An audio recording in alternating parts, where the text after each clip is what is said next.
Bismillahirrahmanirrahim.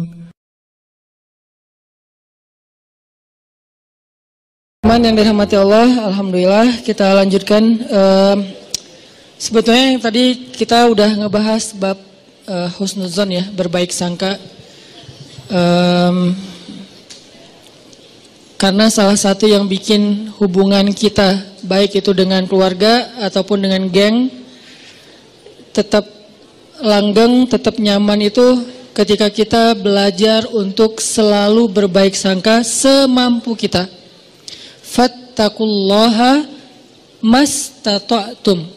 Jadi ada level orang yang bisa berbaik sangka itu level haqqa tuqatih. Kan ayatnya dua ya. Ayat yang di Ali Imran, ittaqullaha haqqa tuqatih. Kalau ittaqullah itu kita breakdown, kan takwa itu variannya tuh banyak banget.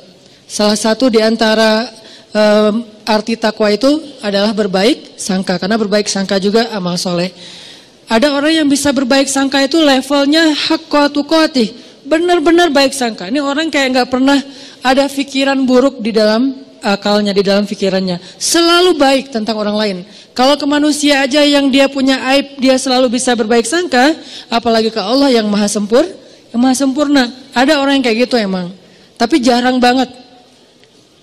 Apa kriteria orang bisa kayak gitu Ustaz? Atau apa kuncinya, tipsnya? Ya mungkin satu, dia orang yang bisa jadi dia emang orang yang polos, sehingga nggak ada pikiran-pikiran yang macam-macam di dalam benak dia, terlalu polos. Ada orang kayak gitu, ada. Kadang-kadang kita cemburu gitu ya sama orang yang terlalu polos, yang mungkin pergaulannya terbatas, pendidikannya terbatas, orang desa yang walaupun nggak semua orang desa, kalau sekarang kan udah pada online ya. Tapi saya pernah umroh bareng seorang bapak petani yang setiap hari jalan katanya 8 kilo ke sawah, buruh tani bukan petani, buruh tani, 8 kilo ke sawahnya, pulang balik berarti 16 kilo setiap hari. Dan ketika berangkat umroh, itu orang yang lain kadang-kadang namanya orang dari satu grup ya, ada aja masalah kayak masalah di dalam kamar, misalnya kayak satu grup kita ngambil yang kuat 4 orang, ada yang nggak senang AC-nya dingin lah, ada yang nggak bisa tidur kalau lampunya nyala lah, yang lain harus nyala, yang satu nggak bisa nyala, ada yang kalau di kamar mandi paling lama sendiri, jadi pada ngantri, ada aja masalah. Tapi ini orang nggak pernah ada masalah. Ke orang lain tuh dia nggak pernah baper, nggak pernah bete, nggak pernah marah, nggak pernah ngomongin yang enggak, nyaman banget, kayaknya hidupnya tuh anteng, nggak ada masalah. Kenapa bisa kayak gitu? Mungkin bukan karena dia orang yang selalu mampu berbaik sangka. Allah menganugerahi dia kepolosan sehingga nggak bisa berburuk sangka. Dia nggak bisa berbaik sangka dan juga nggak bisa berburuk sangka, ya gitu-gitu aja. Dalam satu kondisi kadang orang kayak gini lebih bahagia daripada kita yang complicated ya. Satu sisi kita kalau berbaik sangka itu luar biasa, tapi sisi lain kalau udah was-wasah, berburuk sangka juga bisa rumit banget. Tapi ada orang yang biasa-biasa aja.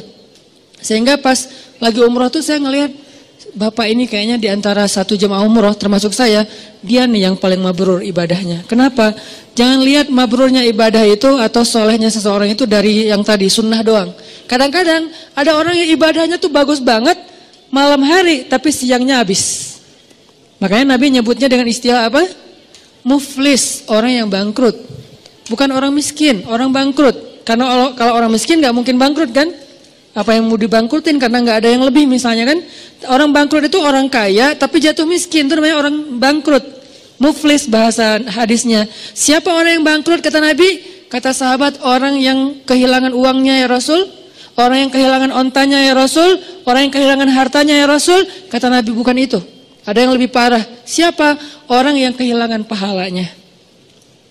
Dia datang di hari akhirat, dia datang di hari akhirat masuk dalam komunitas. Nanti di Padang Mahsyar kan banyak komunitas tuh. Ada komunitas ahli tahajud, ada komunitas ahli sedekah, ada komunitas ahli sholat berjamaah, ada komunitas menjaga pandangan, ada komunitas yang jomblo fisabilillah. Dia wafat dalam keadaan sendiri tapi nggak pernah berbuat dosa-dosa yang kayak gitu-gituan. Artinya kan jomblo fisabilillah banget ya. Makanya sampai ada hadis 7 komunitas yang di Padang Mahsyar dapat treatment Allah, yaitu naungan kan. Satu komunitas yang isinya semuanya pemimpin yang adil. Presiden dari zaman Khulafaur Rasyidin sampai nanti munculnya Dajjal, tapi semuanya orang-orang adil nih. Ada yang kenal dan kita kenal namanya, ada yang kita nggak kenal namanya bahkan ceritanya, tapi ada di antara manusia.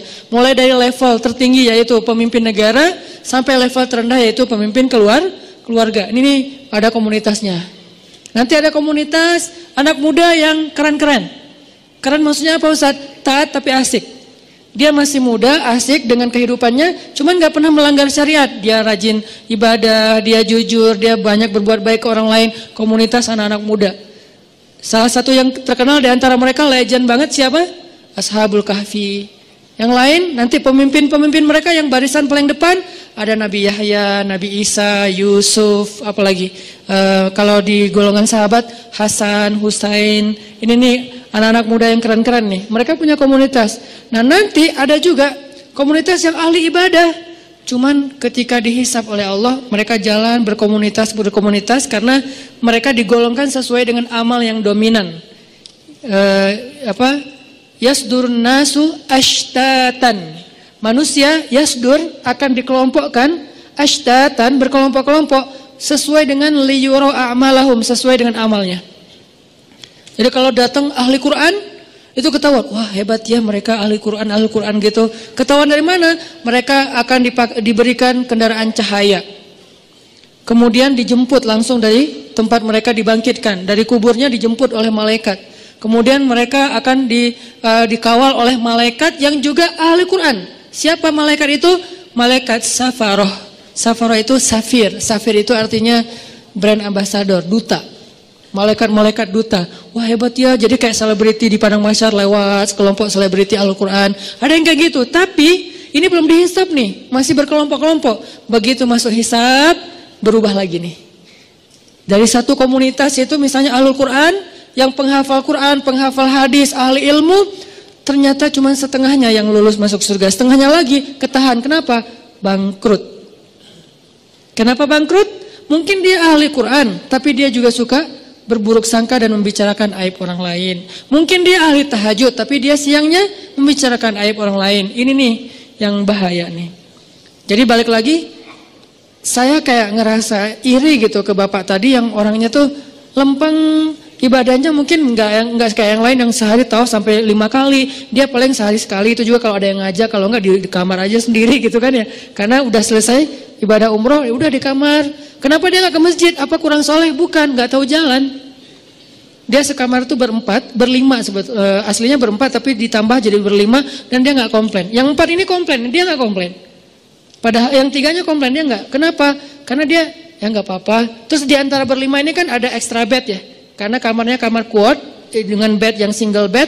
Terus karena ditambah satu lagi, soalnya udah ganjil, extra bed, dia tidur di extra bed.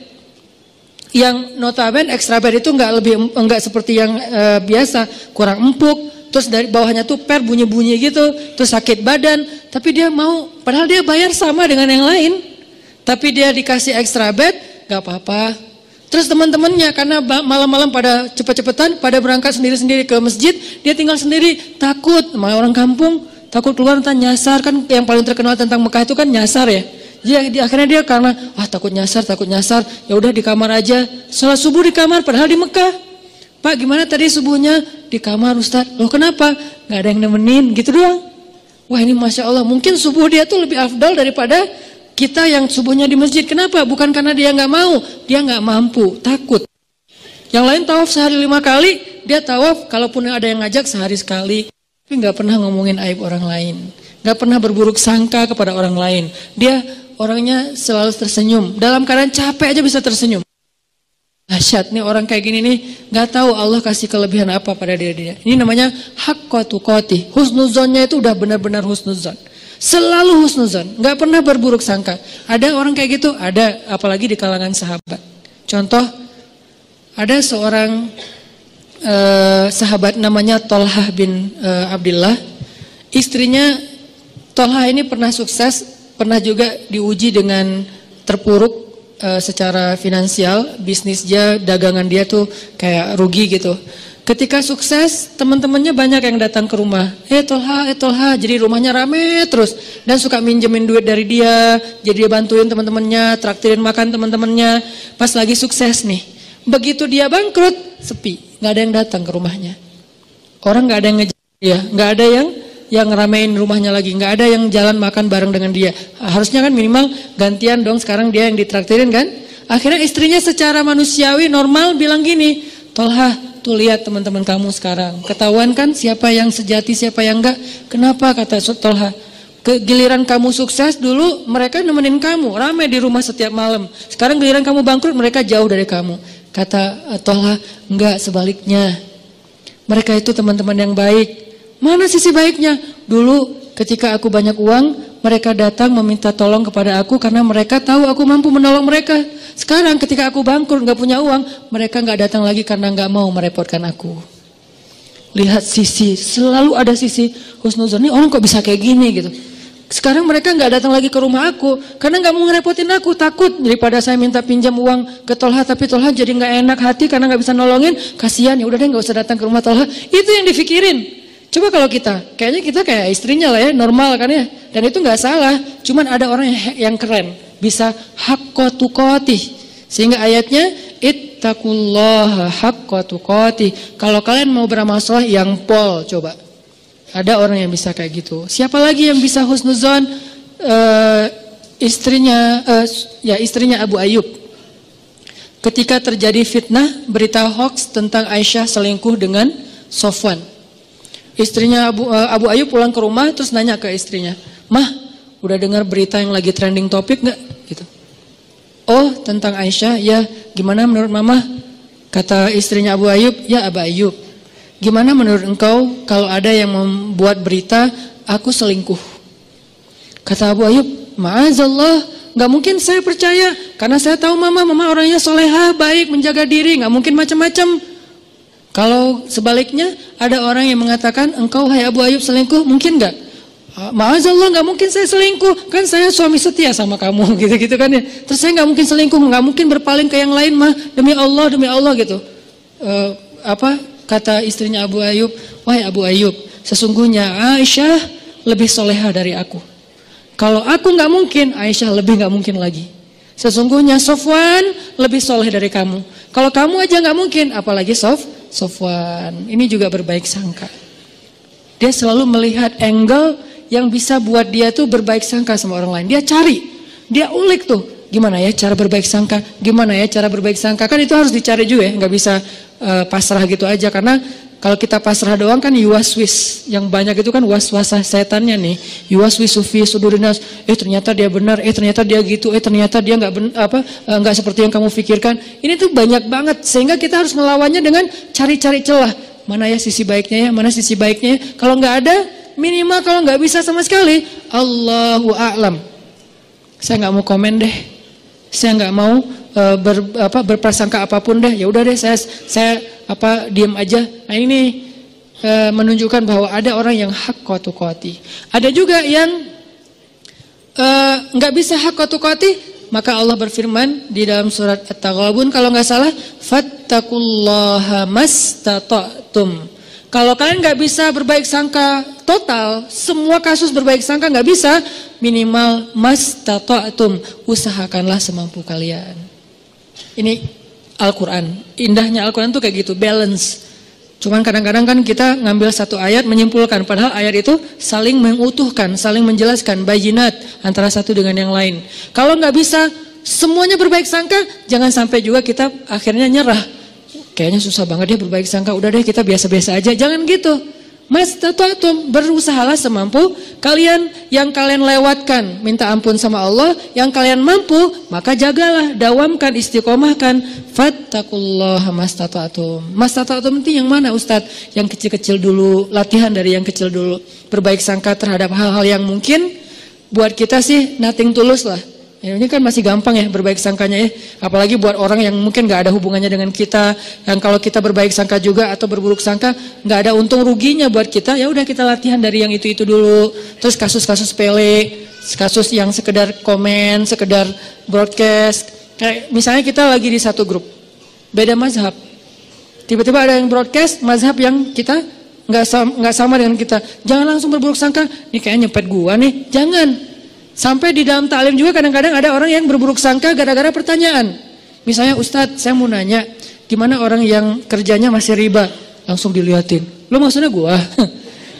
Jangan, karena dia nggak kenal kita dan dia juga nggak tahu. Mungkin dia nanya, memang dia pengen tahu jawabannya. Tapi jangan juga sengaja kita nanya buat menjatuhkan teman kita yang baru belajar. Kayak misalnya dia baru datang, hijabnya belum sempurna. Kita lihat, wah ini ada bahan pertanyaan nih. Pas sesi tanya jawab, Ustadz, apa hukumnya masuk masjid? Hijabnya masih kelihatan kayak orang di sebelah. Nah ini nih. Atau kalau nggak bilang pun sampai bikin dia nggak nyaman gitu. Yang jelas saling apa ya? Yang satu menjaga lisan, menjaga sikap, yang satu lagi menjaga pikiran dan perasaan. Ini kalau bisa kayak gini semampu kita ya. Karena buat saya juga mungkin saya pastinya belum haqqa tuqatih. Jangankan keluar, ke rumah aja, ke keluarga aja belum bisa haqqa tuqatih. Tapi baru mastata'tum, masih ikhtiar, masih proses, masih belajar. Dan saya juga belajar. Jangan berpikir, oh Ustaz udah sempurna banget ya, hebat ya. Enggak sama sekali. Yang sempurna di antara manusia cuman Rasulullah SAW. Sisanya lebih. Kemudian kurang dikit, makin kesini tuh makin lemah nih. Sahabat idealnya udah di atas rata-rata. Tabiin di bawah sahabat sedikit tapi di atas kita. Tabiin di bawah tabiin tapi di atas kita. Makin kesini tuh makin ya tahu dirilah. Artinya kita bukan siapa-siapa. Lagian orang bertakwa itu bukan berarti nggak pernah berbuat dosa. Ini juga satu celah untuk berbaik sangka teman-teman. Ketika teman-teman punya teman baru atau teman yang udah baru hijrah atau yang udah soleh, jangan mengkultuskan dia harus benar segala hal. Ini bahaya nih. Kalau kita menganggap orang soleh ahli ibadah itu nggak boleh salah, kita akan kecewa dengan semua orang. Kenapa? Nggak ada orang kayak gitu setelah Rasulullah SAW wafat. Nggak ada orang yang nggak pernah buat salah. Toh Nabi aja yang sempurna kadang berbuat keliru walaupun bukan salah. Nabi nggak pernah berbuat dosa, Nabi tidak berbuat kesalahan, maksum, tapi keliru, ya. Bahkan beberapa kali Nabi ditegur di Al-Quran oleh Allah. Banyak ayat, termasuk Nabi lupa bilang insya Allah, sampai akhirnya ditegur. Termasuk Nabi misalnya mengharamkan apa yang Allah halalkan demi nyenengin istrinya. Termasuk Nabi sikapnya bermasa muka dan berpaling. Termasuk Nabi salah fatwa memutuskan masalah tawanan perang. Banyak di Al-Quran itu teguran kepada Nabi. Kenapa? Karena Nabi juga manusia. Cuman bedanya sama kita, kalau kita salahnya kadang-kadang sengaja. Kalau Nabi tidak sengaja. Dan salahnya Nabi itu bukan salah dalam bahasa fikih, keliru. Kalau salah enggak, kalau keliru ya. Keliru dalam sholat pernah, yang harusnya 4 rakaat jadi 2 rakaat, kenapa? Lupa. Nabi tapi kok enggak khusyuk? Bukan enggak khusyuk, Allah bikin kayak gitu biar Nabi itu jadi teladan buat kita yang pelupa. Sholat, udah berapa rakaat nih? Kan lupa kan? Ya udah deh, kayaknya udah selesai deh. Assalamualaikum. Nah ada teladannya dari Nabi. Kalau kita lupa, ambil yang paling kecil angkanya, jangan ambil angka yang paling besar, keenakan. Baru juga serakaat, kayaknya udah 4 deh. Assalamualaikum. Setiap hari aja sholat serakaat karena pelupa gitu. Nabi pernah lupa 2 rakaat, terus nggak perlu diulang 4 rakaat, itu memberatkan. Misalnya sholat zuhur, pas tahiyat awal, udah gitu, ini yang kedua atau yang pertama ya? Kayaknya kedua deh. Assalamualaikum, assalamualaikum. Di belakang bilang, Mas lagi sholat sunnah? Enggak, zuhur 2 rakaat. Oh ya, langsung sholat lagi 2 rakaat. Tidak perlu diulang. Ya, kok dikasih tahu sih, biarin aja kali. Jangan, biarin. Akhirnya kita nambah 2, kan nggak repot ya kalau nambah 2 rakaat ditutup dengan sujud sahwi. Kecuali kita udah kemana-mana, makan-makan dulu, cari kayak batagor apa segala macam. Lo tadi perhatiin gue sholat nggak? Iya. Kenapa? 2 apa 4? 2 sih kayaknya. Oh 2 beneran 2 ya. Udah 2 lagi deh. Enggak, itu mah udah batal, udah jauh ya. Tapi kalau masih duduk, tapi kan udah ngomong Ustaz. Ngomongnya kan yang perlu aja, cuman masalah bab sholat, bukan ngerumpi. Udah ngobrol kemana-mana masalah politik segala macam. Kayaknya tadi kita bener nggak sih sholatnya? Udah lama kali, itu ulang lagi dari awal. Nabi pernah kayak gitu? Pernah. Tapi itu bukan salah, keliru. Dalam bahasa fikih itu namanya khata', bukan batil. Nabi tidak pernah berbuat batil. Tapi kalau yukhti atau khata' pernah, cuman nggak sengaja. Artinya Ya semampu kita aja lah, berbaik sangka sama orang, berbaik sangka sama pasangan, berbaik sangka sama keluarga, apalagi orang tua. Gimana caranya Ustadz biar bisa berbaik sangka? Satu, tadi cari celah. Kalau kata ulama, iltamis li akhika alfa uzrin. Carilah untuk saudaramu 1000 alasan. Cari 1000 alasan. Arti 1000 alasan di sini, jangan buru-buru menyimpulkan. Jangan buru-buru menyimpulkan. Ada satu hikmah yang menurut saya itu keren dari seorang dai. Beliau bilang gini, kalau kalian dapat WA, teks, apapun bentuknya, kalau kalian dapat teks, dikirimin teks sama orang yang kalian gak nyaman, jangan langsung dibales. Terus tunggu dulu beberapa lama. Mungkin besok dibalasnya. Kalau kita gak nyaman ya, kalau yang kita nyaman balas aja langsung, kasihan dia nungguin. Kalau gak nyaman kayak dia misalnya ngomong yang gak pantas, atau salah ngomong, atau mengkritik, atau apalah, jangan langsung dibalas. Kenapa? Tunggu sampai besok. Kalau kita tunggu sampai besok, kita akan dapati diri kita besok membalasnya lebih bijak daripada semalam. Kenapa begitu? Kata beliau dalam sebuah perumpamaan, kalau kalian mendapatkan makanan yang panas, jangan langsung dimakan. Tunggu sampai dia agak sedikit hangat atau lebih dingin, baru kalian makan, itu akan sehat. Kalau panas-panas dimakan, itu hanya akan menyakitkan diri kalian sendiri. Begitu juga ucapan. Dapat teks, jangan langsung dibalas, masih panas. Nanti sama-sama kebakar nih. Tunggu sampai dia dingin. Kita dingin, dia dingin, di sana udah ngirim teks kan semalaman, nungguin, akhirnya dingin ya. Gak tahu juga, mungkin lebih panas kali ya. Nah kita membalasnya dalam keadaan dingin, sejuk, enak tuh. Kayak air dikasih teh panas, tunggu sampai jadi teh anget. Baru kita minum, tapi kalau panas-panas diminum, yang pertama kita celaka, yang kedua juga orang lain celaka. Kenapa? Kita celaka karena kepanasan, orang lain celaka karena kita salah-salahin. Ini siapa sih yang bikin teh panas-panas amat, dan seterusnya dan seterusnya. Begitu juga dengan ucapan. Ini cara berbaik sangka nih. Caranya jangan langsung disimpulkan, jangan langsung dijudge, tunggu aja dulu. Siapa tahu setelah kita tunggu ternyata secara natural terjelaskan dengan sendirinya. Muncul tabayun yang tidak kita sengaja, bukan kita cari, bukan. Tiba-tiba muncul kayak tabayun, penjelasan dari sana sini. Akhirnya kita nggak sempat menyimpulkan yang negatif kan? Alhamdulillah selamat gitu. Ustaz, kadang-kadang buruk sangka itu bukan disengaja, muncul aja. Makanya nggak mungkinlah kita sengaja pengen berburuk sangka sama orang lain. Itu was-wasa dari setan. Kok salah setan sih Ustaz? Ya emang salah setan. Kenapa kok salah setan? Ya setan, memang untuk disalahin gitu kan. Makanya Nabi Yusha ketika lupa dengan ikannya yang berenang, apa kata beliau? Wa ma ansanihu illa syaitanu an adzkurah. Enggak ada yang bikin saya lupa kecuali karena saya setan. Ini setan nih kerjaannya nih, gitu. Jadi a'udzubillahi minasyaiton. Pas kita ada yang enggak enak di pikiran kita, a'udzubillahi minasyaitonir rajim. Terus kata setan, gua enggak ngapa-ngapain kok ditauz-tauzin sih? Ya emang bagian dia gitu. Masa a'udzubillahi minni. Ya Allah, aku berlindung dari diriku sendiri, kan nggak mungkin ya, nggak ada ayatnya. Yang ada berlindung dari setan. Intinya cari celah, jangan langsung disimpulkan, biarin aja dulu larut. Ada masalah, jangan langsung wah bener nih, jangan, diamin aja dulu. Minimal kalau nggak tertabayun, terjelaskan dengan sendirinya, kitanya udah concernnya udah pecah dengan hal-hal yang lain. Siapa tahu tiba-tiba Allah memberi kita rezeki lupa, besok nggak sempat dibahas lagi. Ini cara-cara berbaik sangka yang kata ulama praktis. Tunggu, jangan simpulkan dulu. Kedua, cara berbaik sangka, kita ingat-ingat kebaikannya. Karena kalau kita nggak pernah ingat kebaikan orang lain, agak susah sih memikirkan bahwa dia itu sebetulnya nggak ada maksud apa-apa. Tapi kalau menurut kita nih orangnya tuh baik, orangnya tuh nggak pernah bohong. Begitu ada orang bilang dia bohong lu kemarin, kayak nggak mungkin deh. Soalnya setahu saya dia tuh orangnya selalu jujur. Nah kan karena kita ingat bahwa dia jujur, susah percaya kalau dia bohong. Karena kita ingat dia orangnya setia, susah percaya kalau dia selingkuh. Karena kita ingat dia orangnya perhatian, susah percaya kalau dia cuek. Ini nih ingat kebaikan.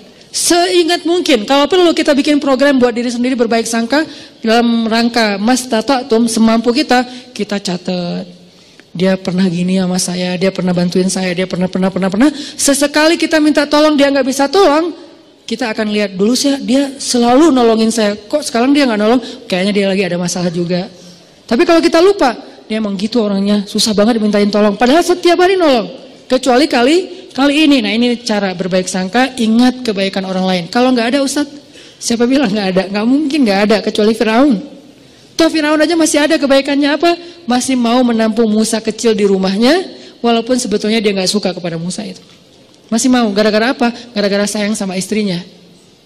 Kalau Dajjal, nah itu satu-satunya yang mungkin bukan hampir nggak ada sih emang.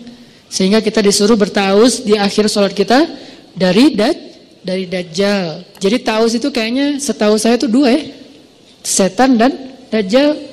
Ini saking buruknya. Tapi kalau manusia biasa pasti ada. Kalau nggak kelihatan sama kita bukan nggak ada, kita nggak tahu. Sehingga kita berbaik sangkanya ya pasti adalah kebaikan dia. Cuman saya nggak tahu.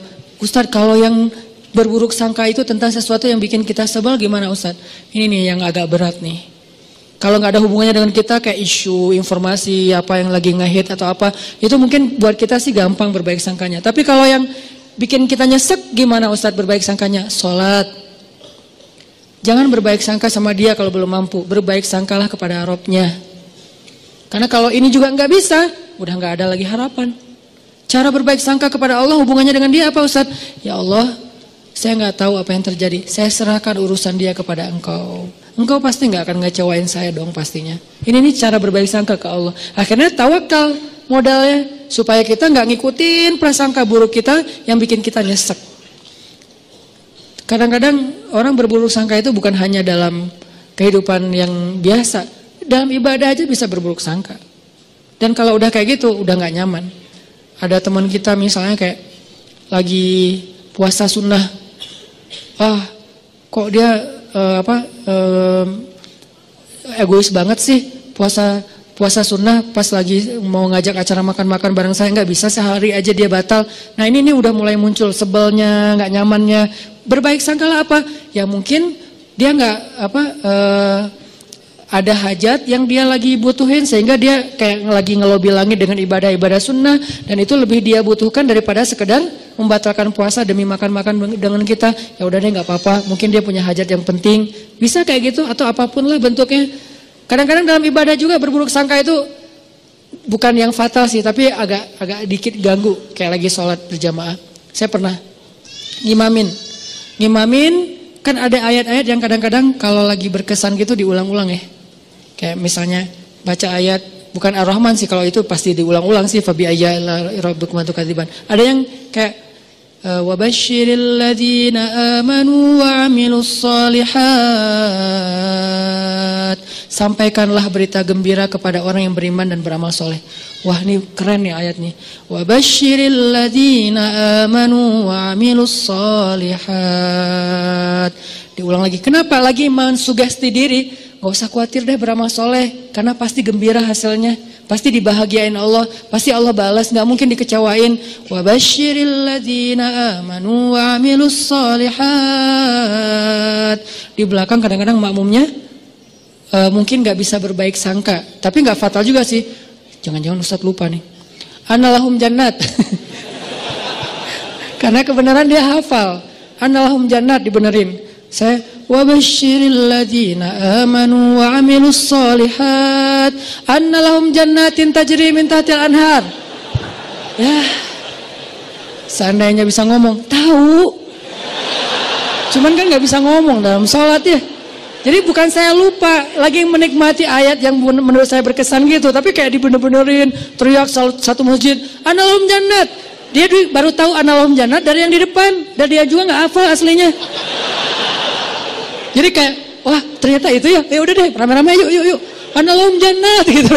Apaan sih? Ada yang kayak gitu. Pernah sekali kayak gitu, sholat dibenerin dari belakang, pernah saya nggak ngerasa lupa gitu. Terus akhirnya apa? Saya sebagai imam kan gengsi gitu kan.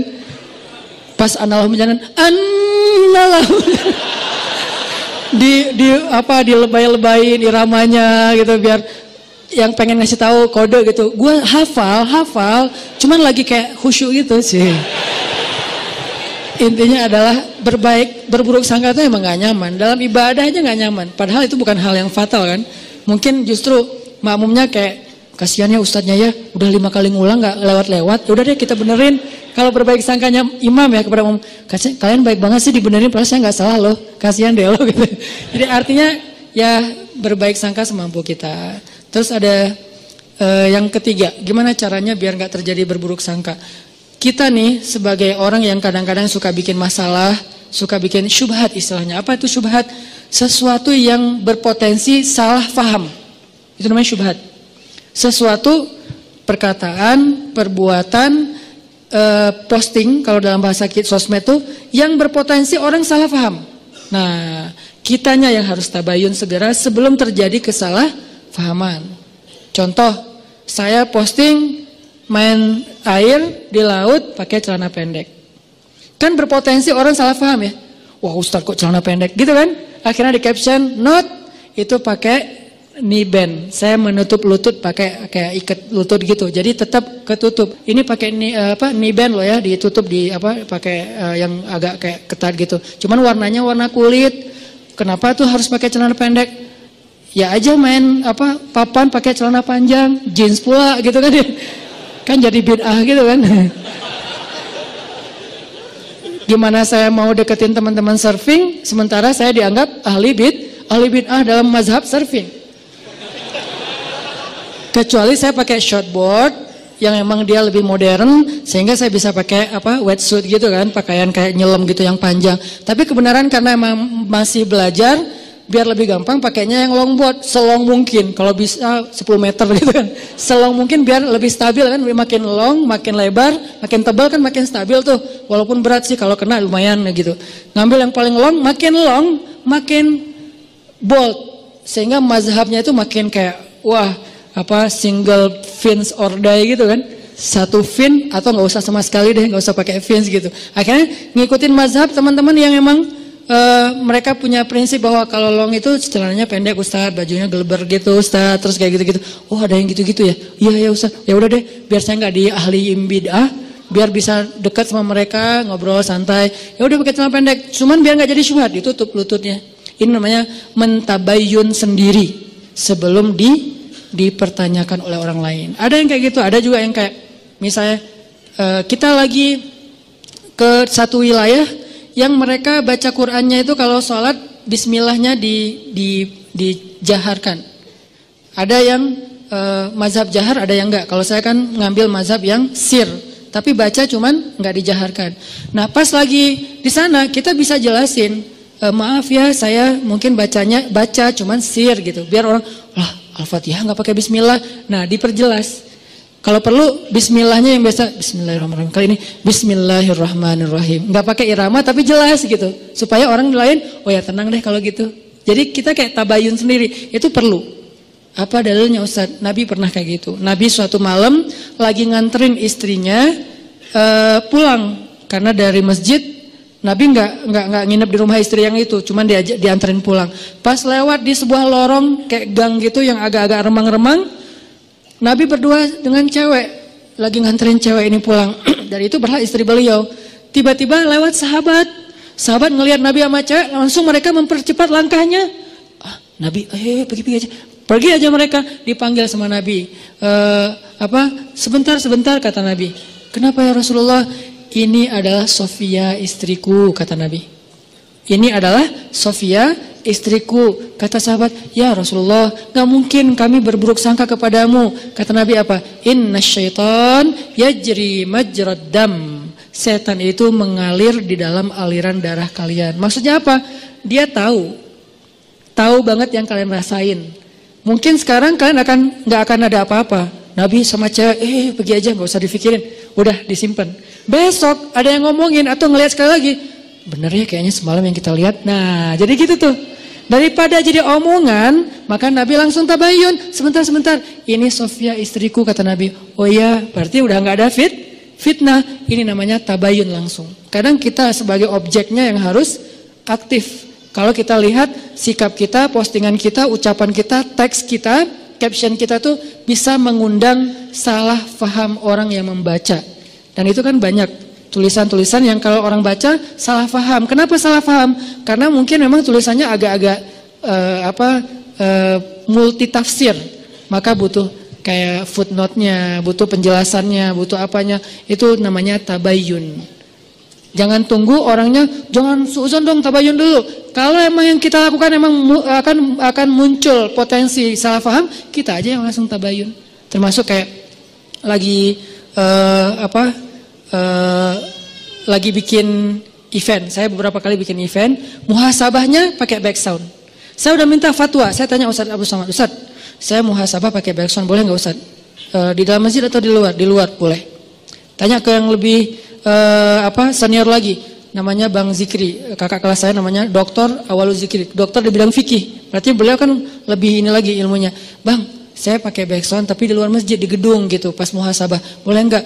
Doa itu ibadah mutlak, kata beliau. Arti ibadah mutlak tidak terkait dengan cara tertentu, maka boleh selama back soundnya tidak berlebihan. Kalau back soundnya mungkin yang lebih kenceng daripada doa mungkin ya agak-agak gimana gitu kan ya. Terus pakai, dulu kan jarang ada tablik akbar pakai flashlight ya.